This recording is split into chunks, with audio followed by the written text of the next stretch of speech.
ವರಮಹಾಲಕ್ಷ್ಮಿ ಪೂಜೆಗೆ ಏನು ಪ್ರಸಾದ ಮಾಡ್ಬೋದು ಅಂತ ಯೋಚನೆ ಮಾಡ್ತಾ ಇದ್ದೀರಾ? ತುಂಬ ಸುಲಭವಾಗಿ ಈ ಒಂದು ಪ್ರಸಾದವನ್ನು ನೀವು ಮಾಡ್ಬೋದು. ಇವತ್ತಿನ ವಿಡಿಯೋದಲ್ಲಿ ಕಡಲೆಕಾಳು ಉಸುಳಿಯನ್ನು ನೋಡ್ಕೊಂಬರೋಣ. ನಾನು 1 ಬೌಲ್ ಕಡಲೆಕಾಳನ್ನು 3 ರಿಂದ 4 ಗಂಟೆಗಳ ಕಾಲ ನೆನೆಸ್ಕೊಳ್ತಾ ಇದ್ದೀನಿ. ಇದನ್ನು ನೀರನ್ನು ಚೇಂಜ್ ಮಾಡಿ ನೆನೆಸ್ಬಿಟ್ಟು 3 ಅವರ್ ನೆನೆಸಿ ಪಕ್ಕದಲ್ಲಿಟ್ಕೊಳ್ಳೋಣ. ಈಗ ಒಂದು ಕುಕ್ಕರ್ ತೊಗೊಂಡಿದ್ದೀನಿ. ಕುಕ್ಕರಲ್ಲಿ ನೀರು ಹಾಕಿ ರುಚಿಗೆ ತಕ್ಕಷ್ಟು ಉಪ್ಪು, ಕಡಲೆಕಾಳು ತುಂಬ ಚೆನ್ನಾಗಿ ಬೇಯುತ್ತೆ. ಒಂದು ಚಮಚದಷ್ಟು ಎಣ್ಣೆಯನ್ನು ಹಾಕಿ ನೆಂದಿರುವ ಕಡಲೆಕಾಳನ್ನು ಹಾಕ್ತಾಯಿದ್ದೀನಿ. ಈಗ ಕಡಲೆಕಾಳನ್ನು ಹಾಕಿ 3 ವಿಷಲ್ ತೊಗೊಳ್ಳೋಣ. 3 ವಿಷಲ್ ತೊಗೊಂಡ್ರೆ ಕರೆಕ್ಟಾಗಿ ಕಡಲೆಕಾಳು ಬೆಂದುಬಿಡುತ್ತೆ. ಈಗ ನೋಡಿ 3 ವಿಷಲ್ ಆದಮೇಲೆ ಓಪನ್ ಮಾಡ್ತಾಯಿದ್ದೀನಿ. ಈಗ ಕಡಲೆಕಾಳು ಚೆನ್ನಾಗಿ ಬೆಂದಿದೆ. ಈಗ ನೀರನ್ನು ಬಗ್ಗಿಸ್ಕೊಳ್ಳೋಣ. ಸಾಮಾನ್ಯವಾಗಿ ಬೆಳಗ್ಗೆ ಬ್ರಾಹ್ಮಿ ಮುಹೂರ್ತದಲ್ಲೇ ಲಕ್ಷ್ಮೀ ಪೂಜೆಯನ್ನು ಮಾಡೋದ್ರಿಂದ ತುಂಬ ಸುಲಭವಾಗಿ ಮಾಡುವಂಥದ್ದು ಅಂದರೆ ಈ ಕಡಲೆ ಉಸುಳಿ. ಬೇಗ ಬೆಳಗ್ಗೆನೇ ಮಾಡಿ ನೈವೇದ್ಯಕ್ಕೆ ರೆಡಿ ಮಾಡಿ ಇಡ್ಬೋದು. ಈಗ ಒಂದು ಬಾಣಲೆ ತಗೊಂಡು ಅದಕ್ಕೆ 3 ಚಮಚದಷ್ಟು ಎಣ್ಣೆ, ಸ್ವಲ್ಪ ಜೀರಿಗೆ ಹಾಕ್ತಾಯಿದ್ದೀನಿ.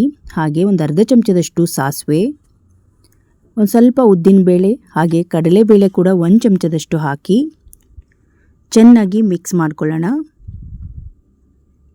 ನಾನಿಲ್ಲಿ ಕರಿಬೇವು ಸೊಪ್ಪನ್ನು ಹಾಕ್ತಾಯಿದ್ದೀನಿ. ಜೊತೆಗೆ ಖಾರಕ್ಕೆ ತಕ್ಕ ಹಾಗೆ 3 ರಿಂದ 4 ಹಸಿಮೆಣಸಿನಕಾಯಿ ಉದ್ದಕ್ಕೆ ಕಟ್ ಮಾಡಿ ಹಾಕಿ ಚೆನ್ನಾಗಿ ಮಿಕ್ಸ್ ಮಾಡ್ಕೊಳ್ಳೋಣ.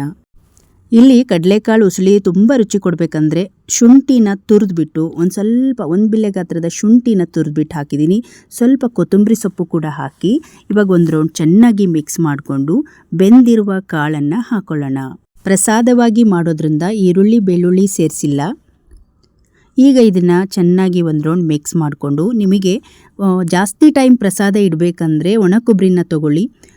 ನಿಮಗಿಷ್ಟ ಇದ್ದರೆ ಹಸಿ ಕೊಬ್ಬರಿಯನ್ನು ತೊಗೊಂಡು 1 ರಿಂದ 2 ನಿಮಿಷಗಳ ಕಾಲ ಅದನ್ನು ಚೆನ್ನಾಗಿ ಬೇಯಿಸ್ಕೊಳ್ಬೇಕು. ಯಾಕಂದರೆ ಹಸಿ ಅಂಶ ಹೋಗಬೇಕು. ಈಗ ನೋಡಿ ಚೆನ್ನಾಗಿ ಮಿಕ್ಸ್ ಮಾಡ್ಕೊಳ್ತಾ ಇದ್ದೀನಿ.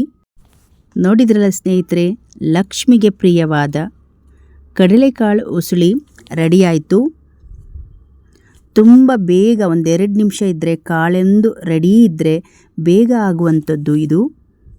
ನಾನು ಕಾಳು ಬೇಯಿಸೋ ಟೈಮಲ್ಲೇ ಉಪ್ಪು ಹಾಕಿರೋದ್ರಿಂದ ಉಪ್ಪನ್ನು ಮತ್ತೆ ಹಾಕಿಲ್ಲ.